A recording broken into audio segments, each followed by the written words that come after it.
Assalamualaikum warahmatullahi wabarakatuh. Selamat pagi semua anak-anakku. Apa kabar kalian hari ini? Semoga kalian tetap sehat selalu, sehat walafiat, dan tentunya tetap semangat dalam belajar ya.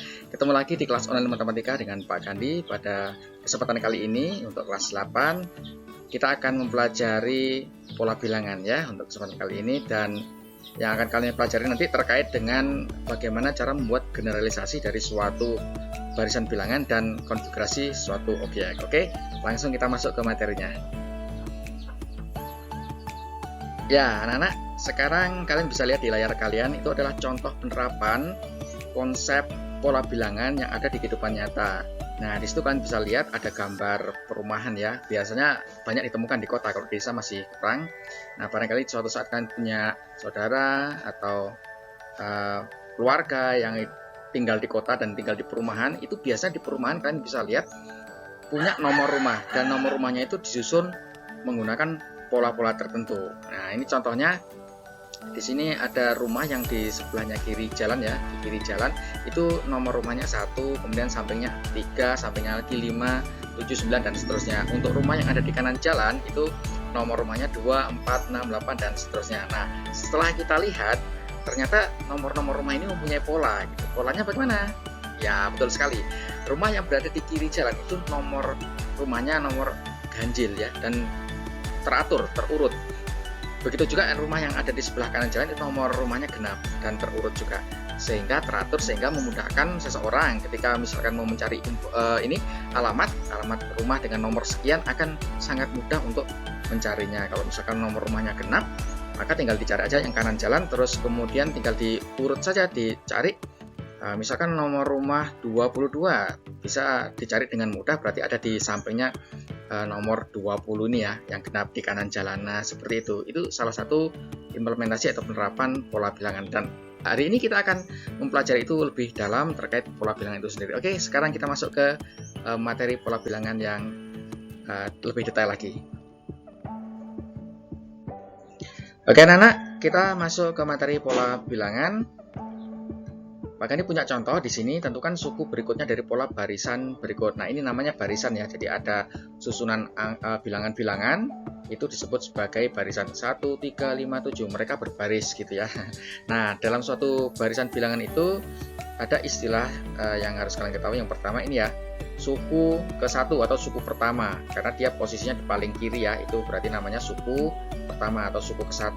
Kemudian lanjut di sampingnya berarti namanya suku kedua, sampingnya lagi berarti suku ketiga, dan sampingnya lagi suku keempat dan seterusnya. Sampingnya lagi berarti suku kelima, suku keenam dan seterusnya. Nah, ini ditanyakan suku berikutnya, berarti karena 7 ini adalah suku keempat, berarti yang ditanyakan adalah suku kelima ini berapa. Nah, untuk bisa tahu nilai dari suku kelima ataupun suku keberapapun itu, kita harus tahu dulu polanya. Nah, untuk mencari pola itu bisa jadi satu siswa dengan siswa yang lain, satu orang dengan orang yang lain itu punya cara yang berbeda, punya alternatif yang berbeda, karena memang tidak ada patokan harus pakai cara yang seperti ini atau seperti itu, nggak ada. Bisa jadi berbeda cara tapi tetap nanti ketemu hasil yang sama, karena polanya nanti akan secara logis bisa digunakan untuk menentukan suku-suku berikutnya. Nah, karena ada beberapa cara di sini Pak Gani tunjukkan beberapa alternatif saja.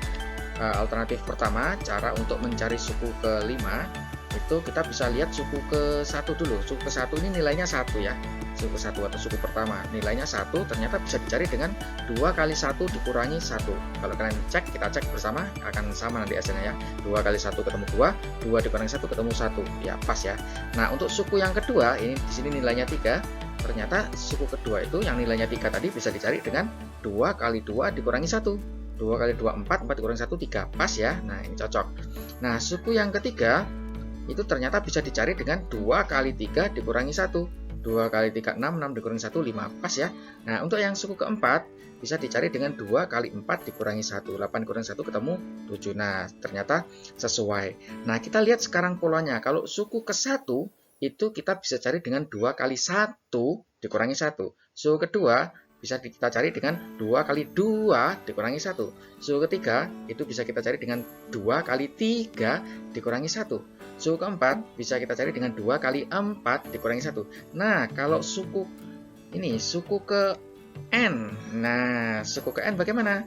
Kita tinggal ganti indeksnya ini. Suku keempat, 2 kali 4 dikurangi 1. Suku ketiga, 2 kali 3 dikurangi 1. Maka kalau suku ke N, 2 kali N dikurangi 1. Nah, seperti itu ya. Nah, yang seperti ini namanya generalisasi. Ini disebut sebagai rumus generalisasi. Jadi, rumus ini nanti kita peroleh dari suatu pola yang kita temukan, dan ini akan berlaku secara umum, bisa kita gunakan untuk menentukan suku keberapapun. Ya, seperti ini, termasuk seperti ini ya, untuk mencari suku kelima nanti akan mudah, kita akan cari suku kelima, sehingga suku kelima kita gunakan rumus ini, 2 kali N dikurangi 1, berarti N-nya ini diganti 5, sehingga N yang di sini juga diganti 5, maka suku kelima sama dengan 2 kali 5 dikurangi 1, berapa? 2 kali 5, 10, dikurangi 1, 9. Nah, ketemu akhirnya suku kelima nilainya 9, bahkan rumus ini, rumus generalisasi ini bisa kita gunakan untuk mencari suku ke-100 misalkan, tanpa harus membuat daftar satu persatu. Ya, kalau misalkan suku ke-5, suku ke-7 itu kita buat daftar masih bisa ya, masih gampang lah. Kalau misalkan yang ditanyakan suku ke-1000, suku ke-100, nah kalau kita mau bikin daftar nanti buku kalian habis ya, habis. Sehingga kita bisa pakai rumus generalisasi ini untuk mencari suku ke-1000 ya, berarti N-nya tinggal ganti 1000, berarti 2 kali 1000, 2000 dikurangi 1 ketemu 1999. Nah, seperti itu ya. Oke, sekarang kita lanjutkan untuk alternatif selanjutnya. Nah, alternatif kedua, saya tulis dulu rumusnya, saya tulis lagi soalnya ya, 1, 3, 5, 7 itu barisannya. Nah, kita juga bisa pakai logika seperti ini. 1 ke 3 itu ditambah 2 ya. Dari suku pertama itu 1, suku kedua ternyata 3. Oh, 3 itu ternyata 1 tambah 2. Ternyata suku selanjutnya, suku ketiga bisa diperoleh dari 3 ditambah 2. Nah, 7 ternyata diperoleh dari 5 ditambah 2. Maka dengan mudah kita bisa menentukan suku selanjutnya, yaitu suku kelima setelah 7 berapa. Nah, kita lihat polanya di sini sama, tambah 2, tambah 2, tambah 2, sehingga di sini pasti ditambah 2 juga. Ya, maka kita bisa cari atau bisa tentukan suku selanjutnya, yaitu 7 ditambah 2, yaitu ketemu 9. Ya, jadi ada berbagai alternatif ya, berbagai cara kalian bisa pakai sesuai dengan yang kalian dapatkan, kalian pikirkan yang ada di benak kalian nantinya. Oke. Nah, sekarang kita ke contoh yang lain yang lebih variatif lagi. Pak Gadi punya soal seperti ini, ada barisan bilangan ya. Ini ada 100, 95, 90, 85. Tentukan 3 suku berikutnya. Nah, ini kita cari dulu polanya. Kalian bisa pakai generalisasi kalau memang kepikiran ke sana, ataupun kalau masih belum kepikiran ke sana, kalian bisa lihat aja polanya dengan sudut pandang kalian ya. Seperti ini contohnya. Ternyata suku kedua 95 itu diperoleh dari 100 dikurangi 5. Kemudian suku selanjutnya 90 itu diperoleh dari 95 dikurangi 5. 85 itu diperoleh dari 90 dikurangi 5. Nah, jika sudah ketemu seperti ini namanya pola, keteraturan. Jadi kalau sudah teratur ini dikurangi 5, dikurangi 5, dikurangi 5, maka bisa dengan pasti kita simpulkan bahwa suku selanjutnya akan dikurangi 5 lagi. Sehingga setelah 85 pasti diperoleh, ya tinggal dikurangi 5 saja, berarti berapa? 80.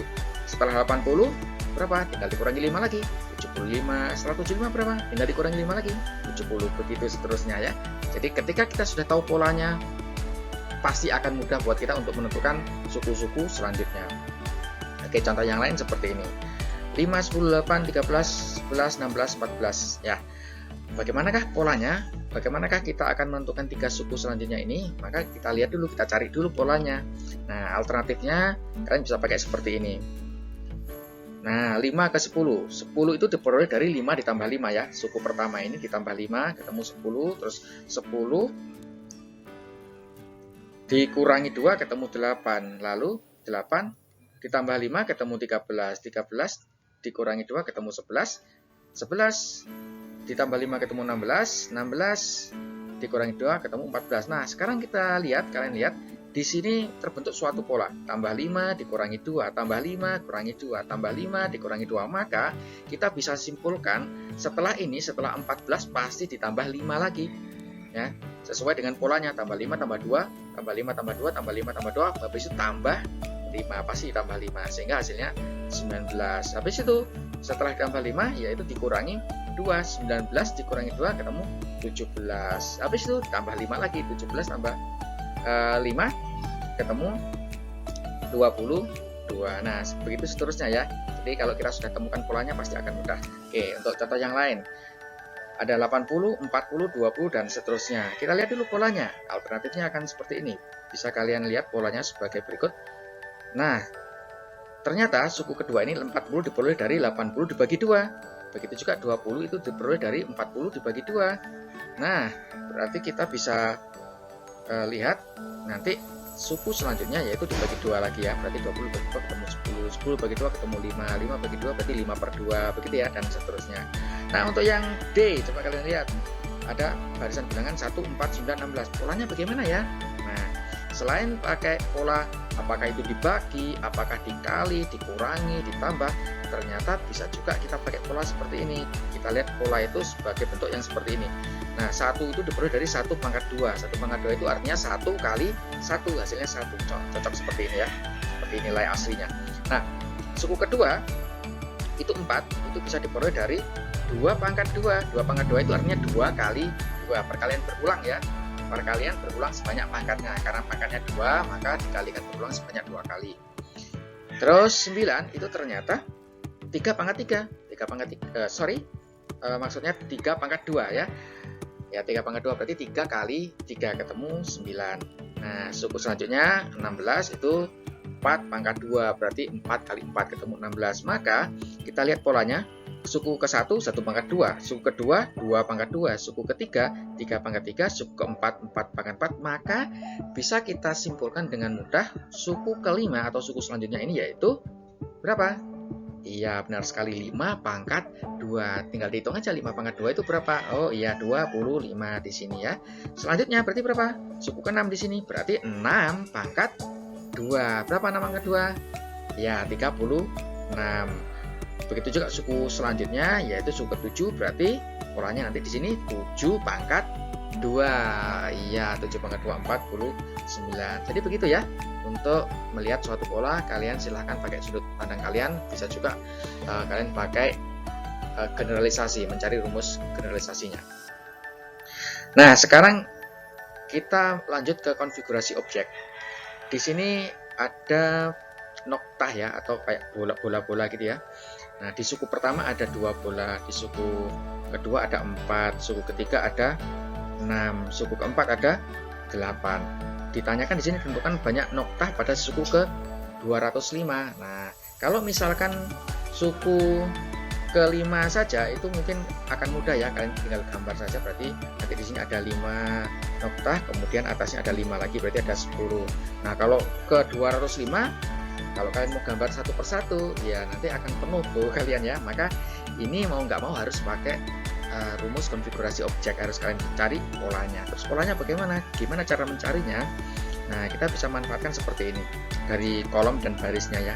Ini kolomnya ada 1, di sini ada 2 untuk barisnya ya. Jadi untuk suku ke-1 itu kolomnya 1, barisnya 2. Nah, untuk yang lainnya suku kedua, ya ini ya, kolomnya 2, barisnya 2. Terus suku ketiga kolomnya 3, barisnya 2. Suku keempat kolomnya 4, barisnya 2. Nah, dari hasil analisis ini kita akan tuliskan seperti ini. Untuk mencari jumlah bola atau jumlah noktah pada suku ke-1 ini ternyata bisa dicari dari 1 kali 2. Kolomnya tadi kalikan barisnya ya, 1 kali 2 ketemu 2. Cocok ya, jumlahnya ada 2 di sini bolanya ya, noktahnya. Nah, untuk suku kedua itu bisa dicari 2 kali 2 sesuai dengan ini ya, baris kali kolom kali baris, 2 kali 2 ketemu 4. Ada 4 bola di sini, 4 noktah, sehingga ini untuk mencari suku kedua 2 kali 2. Suku ketiga yaitu 3 kali 2 ya, ketemu 6. Suku keempat ini 4 kolomnya kali barisnya 2, 4 kali 2 ketemu 8. Nah, sekarang kita lihat keteraturannya, kita lihat polanya. Untuk suku ke-1 itu 1 kali 2, suku kedua 2 kali 2, suku ketiga 3 kali 2, suku keempat 4 kali 2. Maka suku kelima itu nanti berapa di sini? 5 kali 2. Suku 6 6 kali 2. Suku ke 7, 7 kali 2. Nah, sekarang kita generalisasikan, kita umumkan, maka untuk suku ke n yaitu n kali 2. Nah, inilah rumus generalisasinya, sehingga untuk mencari jumlah noktah atau bola pada suku ke 205 kita nggak perlu menggambarnya, tinggal dimasukkan ke rumus saja. Berarti n-nya tinggal diganti 205. Maka ini ya, sehingga banyak noktah pada suku ke 205 adalah, karena suku ke n tadi rumus generalnya n kali 2, maka untuk suku ke 205 n-nya tinggal diganti 205 kali 2 ya. Ganti 205 kemudian dikalikan 2. Ketemunya 410. Nah, begitu ya. Itu untuk konfigurasi objek. Nah, ini hanya alternatif saja. Nanti kalian bisa menganalisis, nggak harus pakai ini ya. Apa ini? Kolom kali baris, mungkin baris dulu kali kolom. Ya, itu bebas. Yang penting nanti kalian ketemukan keteraturannya, kalian temukan polanya, lalu dibuat generalisasi atau rumus umumnya. Oke?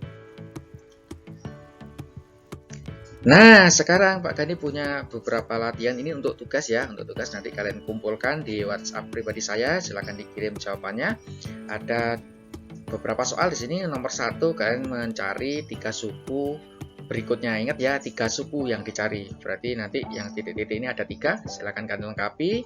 Untuk yang nomor 1, pola bilangannya. Kemudian yang nomor 2 ini konfigurasi objek. Untuk yang nomor 2 satu saja. Silahkan kalian coba cari rumus umumnya untuk yang nomor 2. Kemudian kalian tentukan atau cari banyaknya noktah pada suku ke 100 ya. Cara-caranya mirip seperti tadi ya, tapi tidak sama persis. Tinggal kalian nanti sesuaikan dengan soal yang ada di sini. Kalian latih untuk berlogika dan bernalar menemukan suatu pola. Oke, terima kasih untuk hari ini. Saya rasa itu dulu. Silahkan kalian kerjakan tugasnya. Boleh kalian berdiskusi nanti di grup dengan teman-teman kalian. Silahkan. Dan saya harap hari ini dikumpul semua ya tugasnya. Nanti saya akan evaluasi, dan kalau masih ada yang salah mungkin saya betulkan, saya kasih bagaimana jawaban yang benarnya, seperti itu. Oke, terima kasih. Itu saja untuk hari ini. Nanti kalau ada yang kurang jelas bisa ditanyakan di grup kita diskusi bersama. Oke, terima kasih. Assalamualaikum warahmatullahi wabarakatuh.